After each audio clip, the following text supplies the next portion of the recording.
गेल्या काही दिवसापासून महाराष्ट्र राज्यातील अनेक राजकीय पुढाऱ्यांना व मोठ्या उद्योगपतींना मोठ्या प्रमाणावर धमक्यांचे फोन येत आहेत। तसाच एक फोन हिंगोली लोकसभा खासदार हेमंत पाटील यांना आला आहे। लंडनहून निनावी व्यक्तीने फोन करून दिल्ली येथील प्रजासत्ताक दिनी मोठा बॉम्बस्फोट घडून आणून कार्यक्रम उधळून लावू अशी धमकी इंग्रजी भाषेत बोलत हिंगोली लोकसभा खासदार हेमंत पाटील यांना दिली असल्याचा दावा त्यांनी केला आहे। या संदर्भात त्यांनी स्वतः राष्ट्रपती, पंतप्रधान, केंद्रीय गृह मंत्रालय, राज्य सरकारला पत्र लिहिले आहे। त्यानंतर नांदेड येथील त्यांच्या घरासमोर पोलीस बंदोबस्त वाढवण्यात आला आहे। देशात बॉम्बस्फोट घडवण्याची धमकी देणारा फोन दिनांक 14 डिसेंबर रोजी रात्री 10 वाजण्याच्या सुमारास लंडन येथून आला। यावेळी विदेशातून पन्नू नामक व्यक्तीने संवाद साधल्याचे खासदार हेमंत पाटील यांनी पत्रात नमूद केले आहे। पुन्हा एकदा त्याच निनावी नंबरहून फोन आला, पण त्यांनी हा फोन घेतला नाही असेही पत्रात म्हटले आहे। त्यानंतर हिंगोलीच्या खासदारांनी नांदेड जिल्हा पोलीस अधीक्षक श्रीकृष्ण कोकाटे यांची भेट घेतली। दिनांक 23 डिसेंबर रोजी 4:30 वाजेच्या सुमारास आमदार बालाजी कल्याणकर, बाबूराव कदम कोहळीकर यांच्या उपस्थितीत खासदार हेमंत पाटील यांनी SP ऑफिसमध्ये येऊन भेट घेतली असून भेटीदरम्यान परदेशातून आलेल्या फोनबाबत SPंना माहिती दिली आहे। धमकीनंतर खासदार हेमंत पाटील यांच्या नांदेड इथल्या घराभोवती सुरक्षा वाढवण्यात आली असून SID सोबत ACPUचे जवान असा मोठा पोलीस बंदोबस्त तैनात करण्यात आला आहे। या घटनेला पोलिसांनी गांभीर्याने घेतले असून तपासाला गती देण्यात आली असल्याची माहिती पोलीस अधीक्षक श्रीकृष्ण कोकाटे यांनी दिली आहे। खासदार श्री हेमंत पाटील यांनी आम्हाला काही माहिती दिलेली आहे। त्या माहितीच्या अनुषंगाने आम्ही पडताळणी करत आहोत।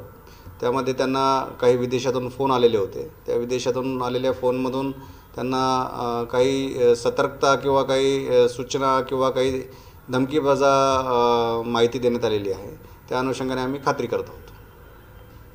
काही दिवसापूर्वी काय सांगा, दिनांक 14 डिसेंबर रोजी मी दिल्लीमध्ये होतो आणि त्या दिवशी रात्री 10:08 मला इंग्रजीमधनं फोन आला। हा फोन सकृतदर्शिनी युनायटेड किंगडममधून आल्याचं दिसत होतं। साधारणतः 58 सेकंद ही व्यक्ती बोलली आणि याच्यामध्ये त्यांनी सांगितलं की आम्ही 13 डिसेंबर रोजी दाखवून दिलेलं आहे हिंदुस्थानला आमची ताकद आणि येत्या 26 जानेवारीला आम्ही मोठी धमाके करणार आहोत। याच्यामध्ये तुम्ही स्वतःला वाचू शकत असाल तर वाचून दाखवा अशा पद्धतीने त्यांनी धमकी दिली। ही माहिती ही बाब मी माननीय मुख्यमंत्री एकनाथ शिंदे साहेब यांच्या कानावर घातलेली आहे। त्यांनी योग्य त्या सूचना श्री ब्रिजेश सिंग साहेब यांना दिलेल्या होत्या। या पार्श्वभूमीवर परत दिनांक 20 डिसेंबर रोजी मला 3 कॉल आले। ह्यामध्ये हे कॉल मी काही उचललेले नाहीत, परंतु हे इजिप्त देशामधनं हे कॉल आलेले होते।